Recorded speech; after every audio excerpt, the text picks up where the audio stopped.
দেখতে পাচ্ছেন দর্শক বন্ধুরা, রামকৃষ্ণ সেতুর হাইট বারের কাজ চলছে। নতুন করে আবার রামকৃষ্ণ সেতুর হাইট বার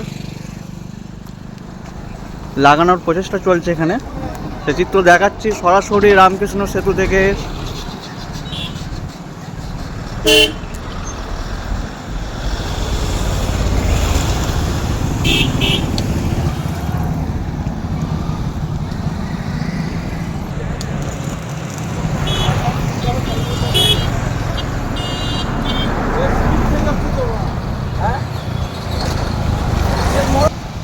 বারংবার এই রামকৃষ্ণ সেতু নিয়ে অনেক দুর্ঘটনা, অনেক ঘটনা এখানে ঘটেছে। এই হাইট বার নিয়ে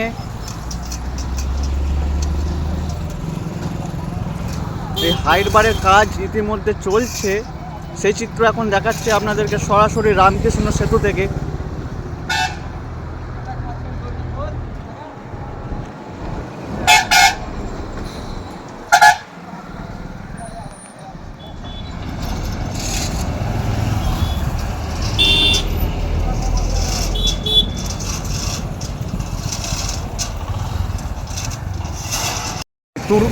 দুর্বল ছিল, ভেঙে পড়েছিল। হাইট বার লাগানো হয়েছিল, হাইট বারে তো ধাক্কা মেরেছিল, ভেঙে পড়েছিল। আবার নতুন হাইট বার হচ্ছে, সোড়া হবে। কী হবে নতুন করে ব্রিজ না হলে সাধারণ মানুষদের এই জায়গায় প্রতিবার যদি এরকম হতে থাকে দুর্ঘটনাতে, তো সাধারণ মানুষ হয়রানি ছাড়া কিছুই হবে না। তাতে আমরা চাইছি সরকারের কাছে যেন দ্রুত একটা পরিকল্পনা করে নতুন ব্রিজের লেগে একটা পাশ দিয়ে একটা ব্রিজ তৈরি করে দেয়। সেটা হলে সবচেয়ে সাধারণ মানুষের সুবিধা হবে। হাইট বার হলেও তো হচ্ছে এখানে যারা হলেও কোনো কর্মীরা থাকেন, হাইট বারে কোনো কাজ নেই এখানে, ঠিক আছে। কত আর সব লোক দেখে বসে থাকবে, যখন তখন রাতের বেলায় অন্ধকারে গাড়ি চলে আসছে, এসে উঠে যেয়ে ধাক্কা মেরে উঠতে ফেলে দিচ্ছে। হাইট বার কোথাও কি প্রশাসনিকের গাফিলতি আছে এখানে? প্রশাসনের কি গাফিলতি আছে সেটা বলা যাচ্ছে না, কিন্তু যারা এখানে কাজ করছে তারা হয়তো কখনো কখনো খেতে চলে যাচ্ছে আর চলে যাচ্ছে। তারা তো সবসময় ফলো করে রাখতে পারছে না যে ওদের কী গাড়ি উঠে যাচ্ছে কখন বেরিয়ে। বাড়ি কোথায়? বাড়ি আমার বোলপুরে। নাম? আমার নাম হাবিব। দুর্বল অবস্থায় ছিল, ভেঙে পড়েছিল এবং সেই জন্য হাইট বার লাগানো হয়েছিল।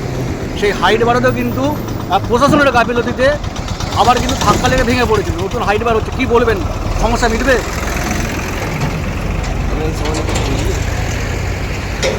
আপনার অভিজ্ঞতা কি, মানে এই সমস্যা মিটবে কি মিটবে না, বা নতুন হাইট বার হলে কি মনে হচ্ছে ঠিকঠাক মানুষকে উপকৃত হবে? নতুন হলেই তো ভালো হতো।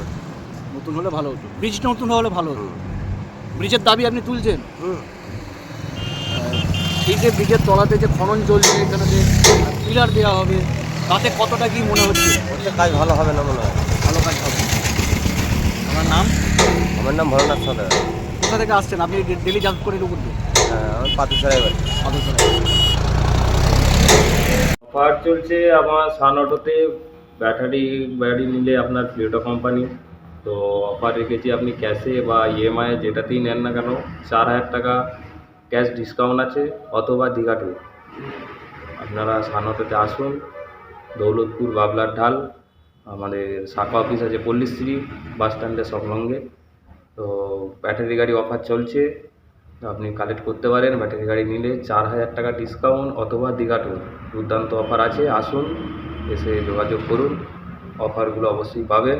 আরও কিছু অফার আছে যেগুলো আসার পর গাড়ি ক্রয় পর সেগুলো আপনাকে আলাদাভাবে, সেটা বাড়ির কোনো কিছু যাবতীয় জিনিসপত্র হতে পারে, সেটা আলাদা ট্যুর আছেই। তো 4000 টাকা ক্যাশ ডিসকাউন্ট অথবা দীঘা ট্যুর গাড়ি ক্রয় করলেই একটা গিফট পাচ্ছেন। তো আপনারা আসুন, এসে যোগাযোগ করুন। দৌলতপুর বাবলার ঢাল, সানঅটো, আরামবাগ।